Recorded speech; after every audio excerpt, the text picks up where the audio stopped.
வாழ்க்கைன்னா பிரச்சனை போராட்டம்லாம் இருக்கதான் செய்யும். அதுக்கு மத்தியில நம்ம கூட இருந்து வழி நடத்துகிற ஒரு அற்புதமான ஆண்டவர் இருக்கிறார். நான் என் ஜனங்களை ஒரு சமாதானமா அமைதலான இடத்துல குடியிருக்கும்படி ஆசீர்வதிப்பேன் அப்படின்னு ஆண்டவர் சொல்றார். உங்களை பார்த்து சொல்றார், என் மகனே என் மகளே, உங்களுக்கு வாக்கு கொடுக்கிறார்.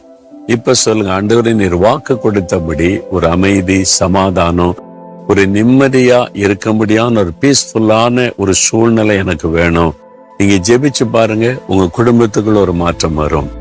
ஆண்டவரே நீர் வாக்கு கொடுத்திருக்கிறேன், சமாதானமா நிம்மதியா ஒரு குழப்பம் இல்லாத அமைதியான சூழ்நிலையில குடியிருக்க பண்ணுவேன்னு சொல்லி என் வாழ்க்கையில என் குடும்பத்துக்குள்ள நான் வசிக்கிற இடத்துல, வேலை செய்யற இடத்துல, ஊழி செய்யற இடத்துல நீர் வாக்கு கொடுத்தபடியே ஒரு அமைதலான சூழ்நிலை உருவாக்கி தாரும்.